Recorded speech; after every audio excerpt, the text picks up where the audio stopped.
Okay, well, I'm here to do a pretty in-depth build video today. We're gonna go through a journey together in this video series of me kind of doing a deep dive into the new armor mods for the new Season of Dawn armor that are specific to the Season of Dawn, aka Charged with Light. We're gonna be looking at Hunter first, probably then Titan, and then maybe Warlock after that. Or maybe Warlock and then Titan. Either way, I don't really have any particular set order, but today we are going to be looking at Hunter first because Hunter's got some pretty interesting builds kind of built into it with the way that the mods actually work. So what we're going to be looking at today is going to be a little something different than what you might have already seen. I'm not using any weapon-based synergy charged with light stack perks. I am going to instantaneously refer you to somebody who I look up to as a player and who I look up to as a content creator. His name is Drewskis. Go check him out. He's got a fantastic take on how to play really well with the Charged of Light mechanics using shotguns and other weapons as well. So go check his stuff out. Please do that. And now we can talk about what we're here to talk about, which is the mods. So the first mod that we're going to look at here is something fire. I have a very bad short-term memory. Call it too many head injuries when I was young or whatever. The point is what it does is it gives you a damage buff based on being charged with light. If you have a charge of light, you will get a continuous damage buff until you get a kill or you are killed, so long as you're charged with light. And the damage buff equates to about 20%. So it's a 20% damage buff to your weapon while you're firing it. It doesn't disappear until you've killed somebody or something, or somebody has killed you, or something has killed you. Okay? Pretty straightforward, pretty easy. It's a very powerful perk. It's a very powerful buff, and it makes a lot of weapons really strong. A lot of weapons that were even fringe be extremely powerful. High impact hand cannons, for example, are fantastic with this perk. I highly recommend you check out high impact hand cannons with the high energy fire mod, because it will allow you to two-tap, because it equates to 2 stacks of rampage is how much damage this is actually doing. Now what we're going to be backing this up with is Shinobu's Vow.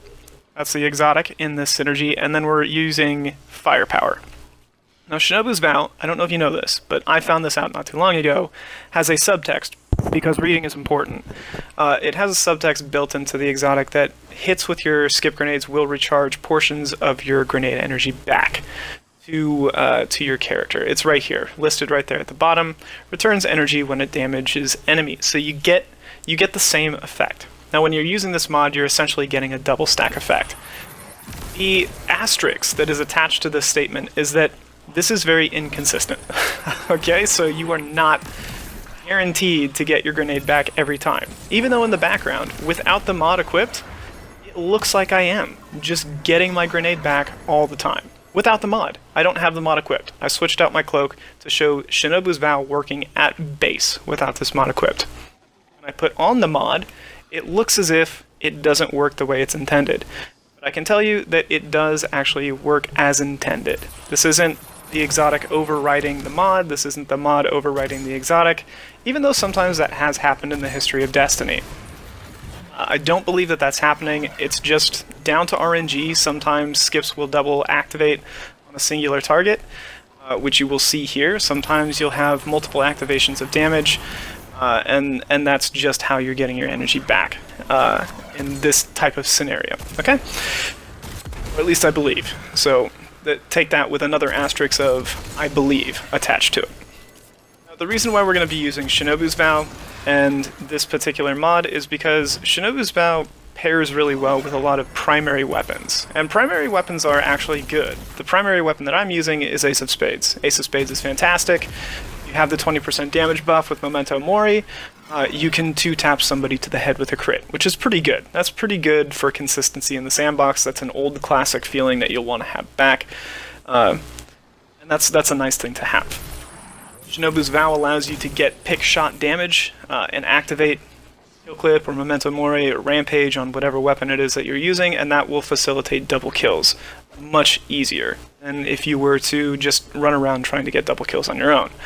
I think it's a nice mechanic. I think that skip grenades themselves are very, very strategic.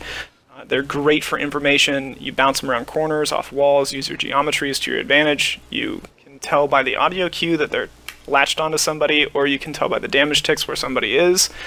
It's a fantastic tool. It gives you a ton of information.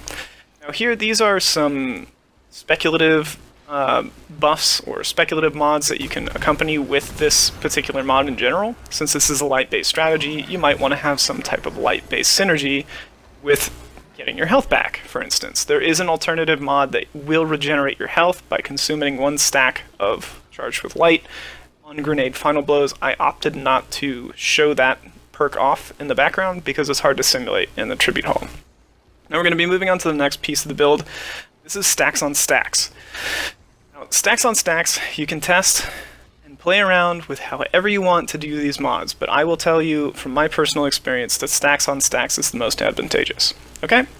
So we're using the Charge with Fire perk, and then we're also using a Grenade Synergy perk as well, so we want to make sure that when we activate our Charged with Light benefit, we're actually getting some pretty good bang for our buck. Stacks with Stacks, even though it costs you 10 intellect, or 10, not intellect, 10 recovery, that's what it does, it's recovery. Even though it costs you 10 recovery as a penalty to your stats for having it on there, it's very beneficial. Picking up a 1 Orb of Light in this particular build is what is initiating the Charged with Light mechanic. I have found that for general playing, and for general playing around, getting an Orb of Light is a lot easier than the majority of the alternative activations that are required for the Charge with Light. You can get Charged with Light from doing like fusion rifle double kills, or shotgun double kills, or sniper double kills, and those are all completely fine. If you've got a build that works with that, please do that. Like I said, go talk to Drewskis. He's got some amazing builds. This is just a build that anybody can pick up and still have some good effect with it. Okay, so Orbs of Light, they're pretty common. You find them on the ground, your teammates make them, you make them. Having synergy with that is very important. This kind of gives you a little bit more flexibility with your loadout as well. You don't have to be 100% or 110% aggressive in every single engagement, because you know that you can use, like a reliable primary to get some double kills, just pick up the orb, and then continue that damage buff throughout the rest of the field, and then play to your strengths instead of forcing strengths with like double kills with specific types of weapons, which, is not a bad way to play it either. So the whole idea is synergize your orb pickups with perks in your bond, and maximize as many stacks as possible. Here, like I said, we're doing Stacks on Stacks, and what that's doing is getting us 2 stacks. So we have 1 stack for a damage buff, 2 stacks for a damage buff, or we have 2 stacks for grenades, or we have 1 stack for a grenade and a damage buff.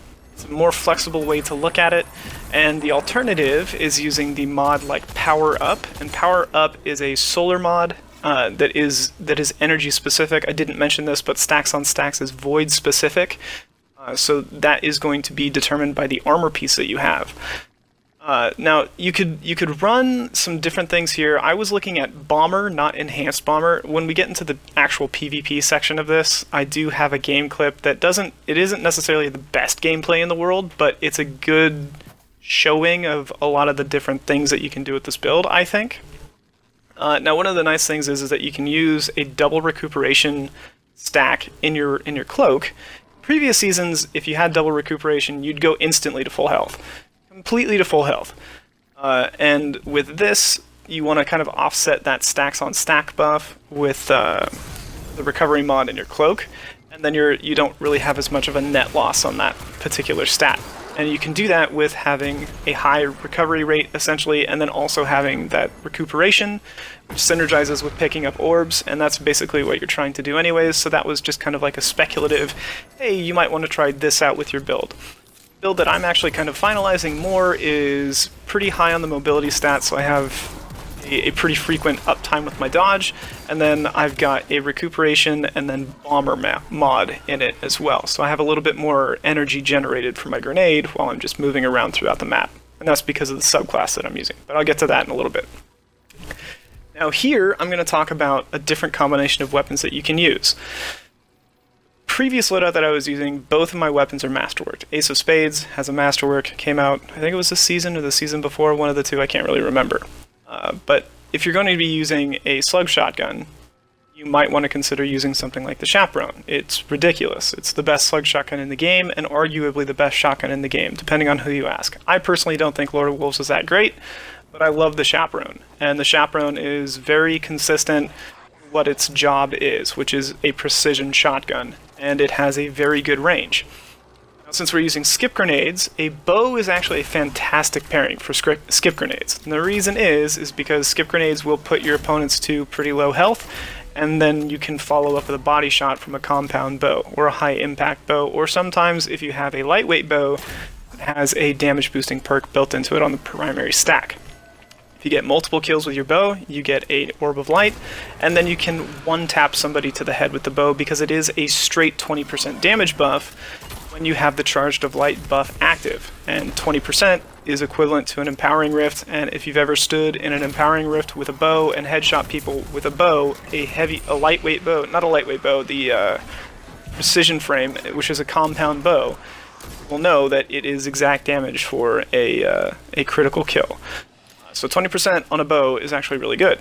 The idea behind this particular scheme of weapons is that you have Chaperone, which is your exotic. It doesn't have a catalyst, but you can generate orbs off of either your teammates or using the alternative mod, which gives you Charged of Light for getting multi-kills with a shotgun in close proximity to each other, and then you can also double down by using your bow to generate orbs for multi-kills and use your grenade to set up both.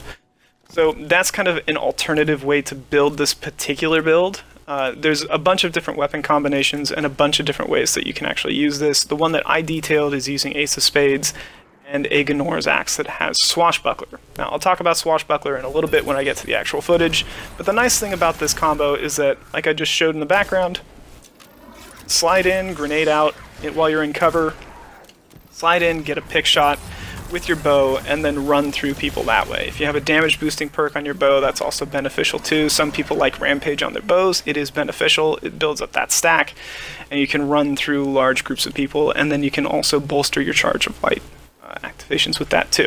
So it's a good combination that covers a really good wide variety of ranges. Bows are very good against some of the current metas, like Randy's Throwing Knife, stuff like that. It's just a good archetype of weapon, and it plays really well in PvP. And it's also a very good team-oriented weapon as well, because when you hit somebody and you don't get the full crit pick on them, it will set them up to be pretty weak for a pretty long period of time, which gives you map control and also sets up your team for some good stuff. So here's a Gnor's Axe. This is one of my better ones. It's Quick Draw, Swashbuckler, Accurized. It's a full range suite, and then I have an Icarus grip on it. So the reason why I have Swashbuckler on here is, one, because it's a damage boosting perk, but two, because I am using the Way of the Warrior. Now, normally I tend to play on Bottom Tree because of the increased sprint speed, the dodge shield. It's just a very good subclass. But Way of the Warrior actually does quite a few things that I really like, especially with this particular build. Don't have as much uptime with my grenades, but what Way of the Warrior does is allows me to get the combination blow and the deadly reach going. And the nice thing about that is that you regenerate your health on melee kills. So melee kills giving you health in a lot of situations is pretty advantageous. But the other big thing that it gives you is the deadly reach perk. Now, one of the most obnoxious things in Destiny PvP is whiffing your melee. I cannot tell you how many times I have been upset by whiffing my melee and on somebody that is just right in front of me. You run out of ammo with your shotgun, and then you whiff your melee, and it is the worst feeling in the world, because then you get teabagged, and they send you a bunch of L's in your inbox, or whatever, right? It's the worst. You don't want to have to deal with that. So I like Way of the Warrior, because what I like to do as a player, I know this is going to sound crazy, but I like to pre-dodge in most of my engagements. So if I see red on my radar, I dodge. The reason why I do that is because with this particular subclass, you have a 13-second timer for that deadly reach, or for combination blows. Deadly reach, I think, is like a 5 to 6 second timer. You can check on the side if you really feel inclined to watch that count down. But deadly reach does last for a pretty long period of time. So if I see red and I'm in close proximity to somebody, I will dodge. Even though I'm not in a gunfight, even though they don't see me, I will dodge. And the reason is to activate that deadly reach. The reason why I do that is because I use slug shotguns quite a bit. And if I miss with my slug shotgun, then I want to be able to follow it up with a melee, and Deadly Reach allows me to do that. So if I body or whiff with my body, I can just follow up with a Deadly Reach, regain my health, and then with my particular shotgun, I end up getting a damage buff, which then lets me body shot and run through people. Okay? And then I can build off of that. So the really nice thing about this build in particular, it's got a ton of avenues that it covers. And for a player like me, that's the exact kind of build that I love to have. So I've got a damage boost based on picking up orbs. I've got a grenade which sets up all my weapons to generate those orbs, which activates that particular playstyle. I've got the activation from picking up orbs as generating the stacks of light, which gives me the damage buff, and then also opens up my grenades to have kind of like this recurring feature in the game. And then I have a supplementary skill that allows me to get more stacks than I should be getting through the stacks on stacks perk. Now you can use something like Heal Thyself. I think Heal Thyself is actually something that warrants checking out, but it's incredibly hard to simulate in the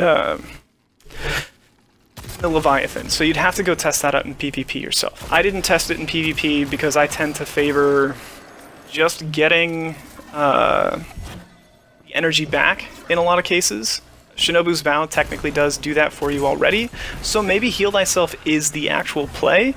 But what I want to be doing is actually finishing off people with my weapons so I can generate the orbs of light, and not finishing people off with my grenades. So I am actively trying to get kills with my primary weapon or with my secondary weapon. That's why I'm trying to favor just regenerating my grenade as well, because my grenade is really more of an information tool, and there's also a reason why I'm using Ace of Spades. It's a fantastic information tool. Radar stays up, that's very beneficial. There's a lot of really small nuances to this build that I really like. I really enjoy playing with it, and I think that the mechanic is also kind of high risk, high reward. Maybe not to a lot of people, but to me, running around and picking up orbs is an opportunistic way to play, and when you do stuff like that, which I do all the time in PvP, by the way, picking up an orb can be hard, you know, or getting a double kill. If you're constantly the kind of player that misses their shots or does stupid things or kills himself with the heavy, which I do all the time, then it feels really bad. And activating some of the more skill-intensive perks with the charge with light, like getting multiple kills in a row with a shotgun in PvP, that can be pretty challenging. So Orbs of Light is a much easier skill curve, and it gives you the same ceiling, essentially. So as long as you can pick up that Orb of Light, you're good to go. Now I think in the background what I'm doing is showing the maximum stacks of Charge of Light that you can get with the build that I have available to me, but I will tell you again, you're giving up something like stacks on stacks, and even though you do have more uptime with, you know, theoretically your grenade, if you have good hit registration with your grenades and all that kind of stuff, even though you theoretically have more stacks available to you and you technically have a 20% damage buff for longer, it's much harder to get that many double kills to the point where you're generating that many orbs to getting 4 stacks. So I do think through testing on paper, in theory, and in practice, stacks on stacks is the way to go, because you get 2 for 1. 2 for 1 on one orb is easy. The only requisite is a double kill. Most players can get a double kill. If you can get a double kill and you can get to your orb, you've got your buff. That's it. That's all you need to worry about. This particular build, you've got a couple of outlets for your buff to do a couple of different things for you, which is really nice. So I would definitely recommend that if you're going to build something along this line, either go into something like Heal Thyself or Firepower. Now, in the background, what I was also showing is that the damage buff perk does not stack. It's a flat 20%. You only need one of those mods in your gear. So don't think that you can cheat the system and get, what is it? We have 5 pieces of gear that you can mod, so then you have 5x20, a 100% damage buff. It doesn't work that way. You cannot do that. So don't try it. That's a waste of energy, a waste of resources, and a waste of your time. So don't do that. But as long as you have, like, you know, the rest of this stuff kind of figured out, then you're good to go. So you only need one trial by fire or whatever, lighted fire. I can't remember that stupid buff, even though it's literally right in front of me. The damage boosting perk, you'll need one of those. Now, there's a couple of different weapons that you could also try out. Weapons that don't have an inherent damage buff built into them. Something like Crimson. Crimson's pretty good, right? So here's some base damage figures basically for Crimson. On these creatures in the menagerie, you're getting a pretty good increase in damage, and Crimson will heal you. So this is one of those weapons that you could synergize with this build in particular and justify using having the grenade synergy that grants ability energy as opposed to healing energy. And the reason being is that your gun is generating orbs of light, and it's also generating health as well. So you don't need to rely on your grenade for that. You just use your grenade to set up your Crimson, bop in, bop out, you're good to go. Okay? Pretty straightforward. That seems pretty fair. Ace of Spades is fine, but what if you're using something with, like, Rampage? Well, we know that the base damage buff is 20% from the Weapons of Light, or whatever you want to call it, the Charged with Light, and then that's equivalent to 2 stacks of Rampage. So if you have 2 stacks of Rampage with this damage buff, you're actually getting a 40% damage buff. 3 stacks, you're up at 50%. So Rampage is another weapon perk you might want to look at. Okay? Kill Clip maxes out at 40%, but Rampage will definitely hit that 50% damage buff with this particular perk. So that's something to consider. If you have a good pulse rifle, or if you have a good hand cannon that has Rampage on it, you might be seeing some pretty beneficial advantages coming from that. I would recommend looking at high impact hand cannons and all that kind of stuff. Now, this is some PvP footage that I just kind of like managed to get. I just played this game not too long ago. It's Rumble. I tried this build out for a couple of games in 6v6, and while 6v6 is fine, I feel like this build is better in a lot of ways in more intimate environments. Something like Comp, something like Rumble, where there's less people on the map to kind of get in the way. There's that deadly reach, by the way, so you can see how that's impactful. You can get vertical and you have a better melee lunge distance. You can capitalize on getting some pretty good long distance melees. But I do think that this particular build favors kind of a Rumble or competitive environment. And the reason why I say that is just because it's advantageous when you pick up an Orb of Light, and when you have less people running around all the time in your face, then you have less people that are challenging you while you have your active stack. And that means that you're not losing orbs when you're trying to get to transit, or after you get like a double kill and you try and run and pick up your orb. That's when you're at your weakest, because you're weak from losing a gun or winning a gunfight, but your health will be low, and then you have to move to a position where you can get your orb, and that's where you expose yourself for a pick. Okay, so in Rumble, it's not really the same way, and I think that the actual advantages that this build creates, the inherent core of the build, are all really prevalent in Rumble and competitive. And what I mean by that is, this build is meant to win on small increments, right? So you're using your grenade to set up whatever future kill it is that you're trying to get. Then you're using a weapon like Ace of Spades to clean up that kill that you set up, and then carry that kill to the next one, okay? So what you're trying to do is capitalize on incremental advantages really quickly to then escalate your advantage in the field by having Memento Mori and getting double kills there. And then you're picking up orbs of light and all that kind of stuff, and then moving throughout the map with your orbs and, you know, carrying damage throughout the field, and that's a really good way to play. And I think that this in particular plays really well in Rumble. I didn't really like it too much in 6v6, although I didn't have too many problems in 6v6. It's just the nature of 6v6 is extremely chaotic. Okay, and not only that, but you do have connection issues. There are definitely connection issues with Destiny 2 as a game. So your consistency with your build is going to vary based on the connection of your game as well. So I think in Rumble there's less people, so less connection issues usually. Even though in this match I had somebody that was having some pretty raunchy connection issues. And right there, I just completely missed my shot. That was completely on me. That's why I'm nodding in the background. I'm bad. Okay? I get it. So I think for the most part, when I'm playing something like this, what I want to be doing is capitalizing on the ability of this build to win its 1v1s, right? We're using Ace of Spades. We're using a Slug Shotgun. Those are two weapons that do things very specifically. Slug Shotguns outrange every other shotgun in the game, okay? And they have accuracy from the air if you're using an Icarus grip. An Ace of Spades is a hand cannon with high caliber rounds, a damage boosting perk, and an awareness factor built into it with the radar. Okay, so those are really strategic weapons that are designed to fringe the edges of the sandbox. So if somebody is coming at you with a shotgun and they're trying to ape you, well, a Ganora's Axe is pretty good against that, because you can go vertical, put some distance between you, and then you can just headshot them. There's the laggy Warlock. And then if you have a damage boosting perk like I have, then you can start body shotting people like you have an actual shotgun. The Ace of Spades is good against snipers for the most part, even though this season we have double enhanced unflinching rifle aim, which basically gives you a built-in aimbot as soon as you've been shot. So if you shoot somebody that's using double enhanced unflinching rifle aim, they will automatically click your head. That's just how it works. That's how unflinching perks work in the first place, but double enhanced unflinching, and then also a lot of people are using the double targeting perks, or some people are using double targeting perks.